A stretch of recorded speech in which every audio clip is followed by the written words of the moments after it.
Hello friends, myself Bhumika Parmar from Ashwamekh Vidyalaya. From today we are going to start the revision chapters. Now, syllabus of your exam is of chapters 1 to 6. इसमें से 4, 5 और 6 जो chapters हैं उस chapters में से हम लोग जो है वो 65% वेटेज है एंड आगे के जो चैप्टर हैं पीरियोडिक टेस्ट में जो आ चुके हैं उसमें हम लोग लेंगे 35% का वेटेज। तो ये जो है 4th चैप्टर, तो उससे हम लोग स्टार्ट करते हैं। तो सबसे पहले हम लोगों ने चैप्टर जो 4 है उसका टाइटल है सिंपल इक्वेशंस, यानी कि जो इक्वेशंस हैं उसके बारे में हम लोगों ने इस चैप्टर में देखा था। तो उसके लिए हम लोगों ने सबसे पहला जो टॉपिक देखा था वो है setting up of an equation. एक इक्वेशन जो है उसको हम लोग सेटअप किस तरह से करेंगे तो वो हम लोगों ने देखा था। नाउ वो हम लोग तो उसके लिए हम लोगों ने सबसे पहले क्या देखा था, तो इक्वेशन क्या है। तो equation, in an equation there is always an equality sign. Equation जो है उसमें इक्वालिटी साइन जो है वो ऑलवेज होती है। The equality sign shows that the value of the expression to the left of the sign and is equal to the value of the expression to the right of the sign। तो जो equation है, suppose ये वाला equation है, तो यानी कि ये इक्वेशन की इक्वालिटी साइन है, इसके लेफ्ट साइड वाला पोर्शन एंड राइट साइड वाला पोर्शन, तो ये जो है दोनों इक्वल होते हैं। इसका मतलब होता है इक्वालिटी या फिर इक्वेशन। उसके हम लोगों ने एग्जाम्पल्स जो है वो देखे थे, किस तरह से हम लोग जो है वो एग्जाम्पल्स सॉल्व करते हैं। जैसे कि sum of 3 times of x and 11 is 32। तो ये एक स्टेटमेंट हम लोगों के पास दिया गया है। अब इस स्टेटमेंट को हम लोग क्या करेंगे, कन्वर्ट करेंगे किस में, इक्वेशन में। सो सम ऑफ 3 टाइम्स x को हम लोग मल्टीप्लाई करते हैं 3 से, सो 3 टाइम्स x एंड 11 यानी कि प्लस 11, एंड का मतलब होता है प्लस एडिशन, इज 32 यानी कि जो उसका जो आंसर है वो हम लोगों को मिलता है 32। नेक्स्ट है if you subtract 5 from 6 times a number you get 7।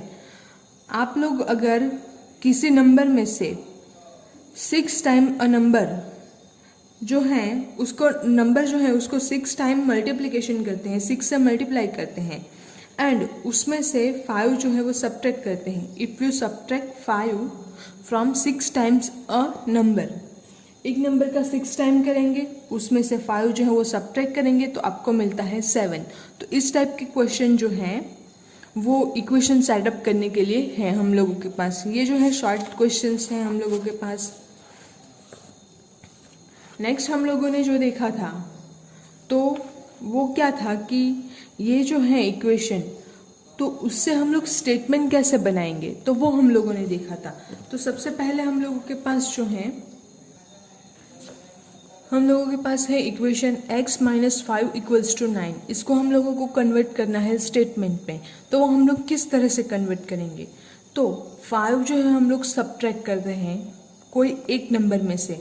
So if we subtract 5 from a number we get 9, और taking away 5 from x gives 9। तो मैंने अभी जो दोनों सेंटेंस बोले उसका मीनिंग सेम होता है। सेम वे यहाँ पे हम लोगों के पास है subtract 5 from x you get 9, और the number x is 5 more than 9, और the number x is greater by 5 than 9, और the difference between x and 5 is 9। तो ये जो है इतनी सारी टाइप्स से हम लोग ये जो इक्वेशन है उसको लिख सकते हैं। अब इसमें से कोई भी जो है लिखे तो आपका आंसर जो है वो राइट ही होगा। अब ये जो इक्वेशंस हम लोगों ने देखे थे उसके ऊपर डिपेंडेंट जो है हम लोगों ने कुछ एग्जाम्पल्स देखे थे जो अपनी डे टू डे लाइफ में यूज़ होते हैं। तो वो जो है यहाँ पे हम लोगों के पास कुछ एग्जाम्पल्स हैं। अगेन एक्सरसाइज जो है 4.1 उसमें भी हम लोगों के पास जो है वो कुछ एग्जाम्पल्स हैं। यहाँ पे हम लोगों के पास जो है वो setup an equation in the following cases, तो ये वाला जो है हम लोगों के पास, तो उसमें हम लोगों ने डे टू डे लाइफ में जो यूज़ होता है वो हम लोगों ने देखा था। अब जो क्वेश्चन है, Irfan says that he has 7 marbles, उसके पास 7 मार्बल्स हैं।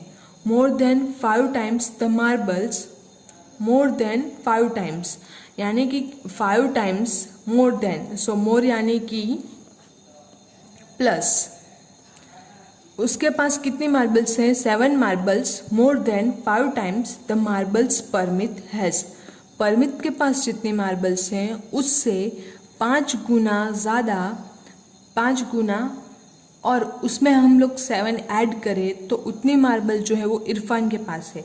अब सपोज हम लोगों को जो फाइंड करना है, परमित के पास कितनी इरफान हैज़ 37 मार्बल्स। तो यहाँ पे हम लोगों के पास जो m to be the number of Parmit's marble, तो परमित के पास कितनी मार्बल्स हैं? m marbles. तो इसके अकॉर्डिंग इरफान के पास कितनी मार्बल होगी? तो 5 times m plus 7 is equals to 37। तो इस तरह से ये जो है इक्वेशन बनता है। सेम वे हम लोगों ने ये जो है इक्वेशन सेटअप करना देखा था। अब नेक्स्ट जो है हम लोगों ने देखा था सॉल्विंग एन इक्वेशन। जो इक्वेशन है उसको हम लोग किस तरह से सॉल्व करेंगे, तो उसके लिए हम लोगों के पास LHS एंड RHS हैं। उसके लिए हम लोगों के पास जो मेथड है, ये जो है यहाँ पे आप लोगों के पास है, ये जो थोड़ी सी डिफरेंट लेटर्स में हम लोगों के पास लिखा गया है वो देखते हैं। If we fail to do the same mathematical operation with same number on both sides of an equality, the equality may not hold. यानी इसका मतलब क्या होता है कि अगर हम लोग ये जो इक्वेशन है इसके दोनों साइड जो है वो इक्वालिटी साइन से मल्टीप्लिकेशन नहीं करते हैं, सॉरी इक्वल मैथमेटिकल ऑपरेशन जो है वो नहीं करते हैं, अगर हम लोग जो है वो ये जो है हम लोगों के पास, अब यहाँ पे 8 - 3 किया एंड यहाँ पे 4 + 1 किया, तो दोनों साइड जो है हम लोगों ने अलग अलग मैथमेटिकल ऑपरेशंस जो है वो ट्राई किए हैं। यहाँ पे -3 किया, यहाँ पे +1 किया। तो ये जो है अगर हम लोग इस तरह से करेंगे तो अपना जो इक्वेशन है वो इक्वालिटी जो है वो होल्ड नहीं होगी।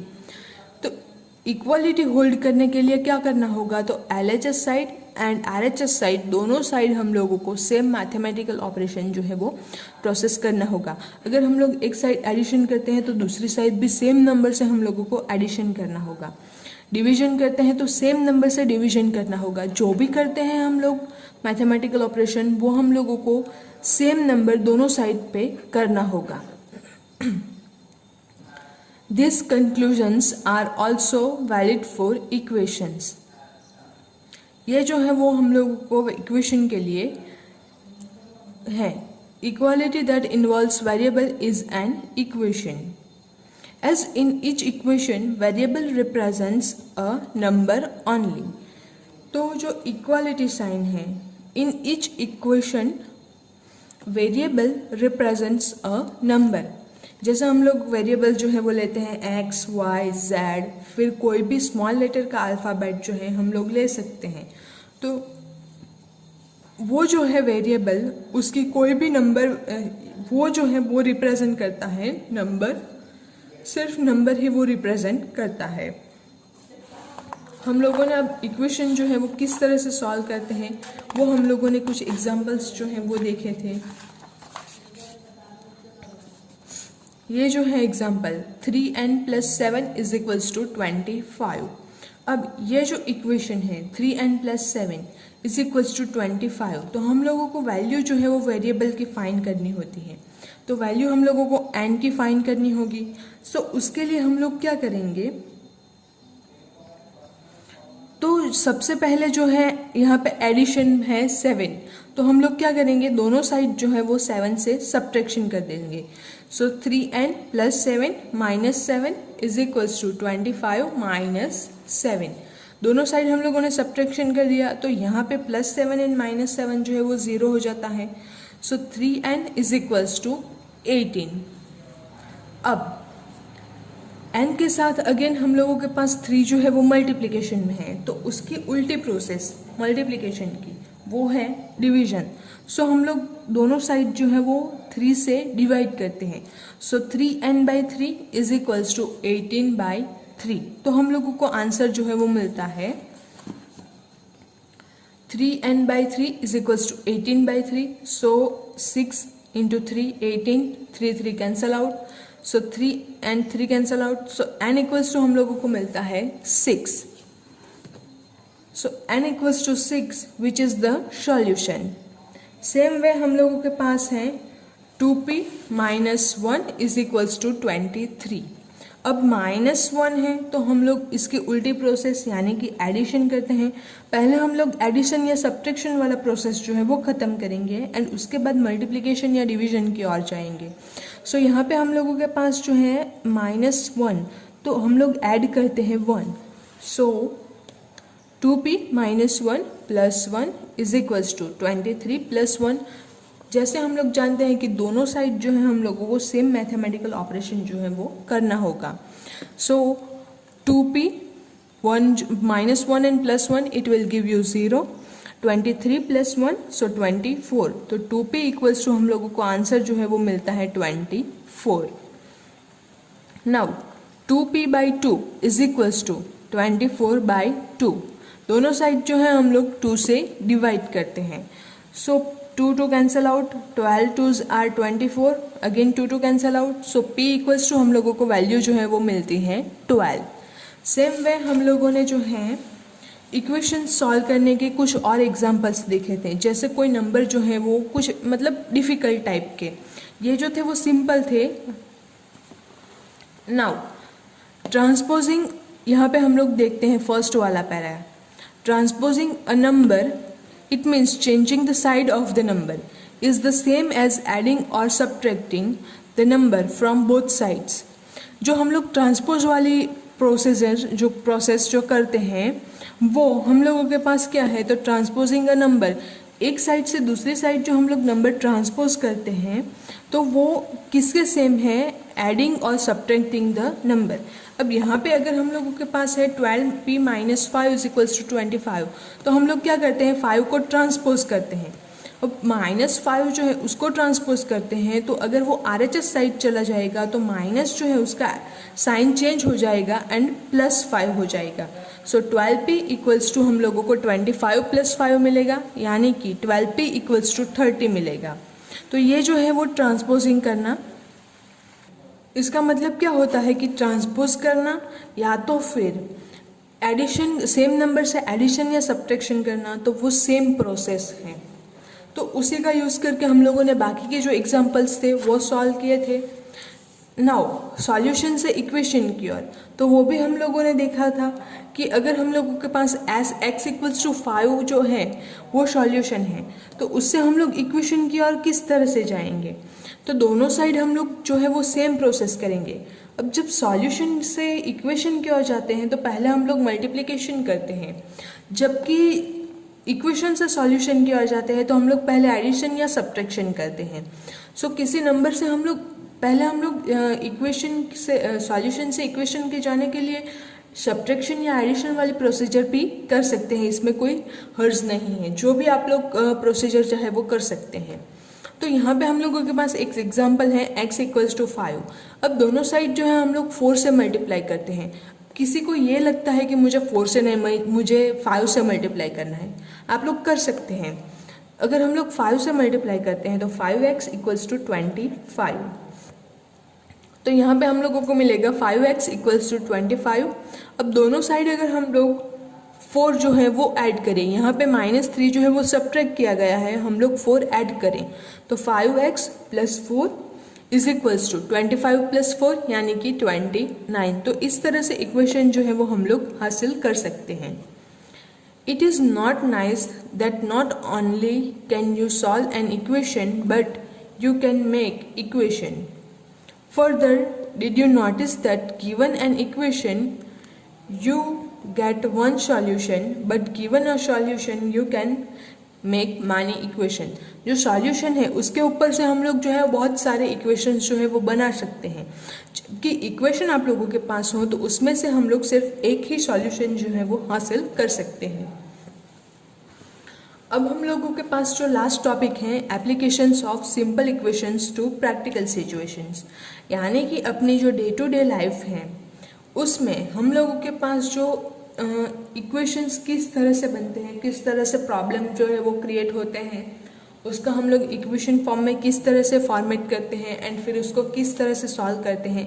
तो ये जो है वो सारे के सारे हम लोगों ने इक्वेशन एप्लीकेशंस में देखे थे। अब ये जो है टॉपिक, इसमें से लॉन्ग क्वेश्चंस जो है वो पूछे जा सकते हैं। ये जो है वो आप लोगों को सॉल्व करना होगा। पहले जो है ये जो है टॉपिक, इसमें बहुत सारे स्टूडेंट को प्रॉब्लम है।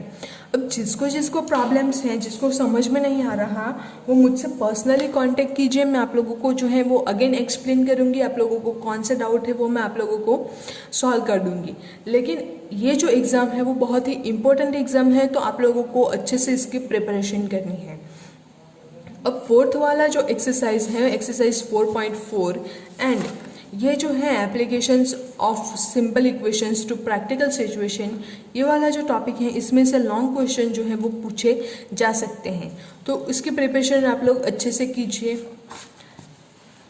कुछ एग्जाम्पल्स जो है हम लोगों ने एग्जाम्पल के सॉल्यूशन देखे थे, फिर एक्सरसाइज 4.4 जो है उसके भी हम लोगों ने सॉल्यूशंस देखे थे। अगर ये जो टॉपिक है इसमें से कोई भी क्वेश्चन में, कोई भी टॉपिक में आप लोगों को प्रॉब्लम हो, डाउट हो, तो आप लोग मुझसे कांटेक्ट कर सकते हैं। तो ये जो था वो 4th चैप्टर का रिविजन था। अब नेक्स्ट वीडियो में हम लोग जो है वो 5th चैप्टर का रिविजन देखेंगे। Thank you.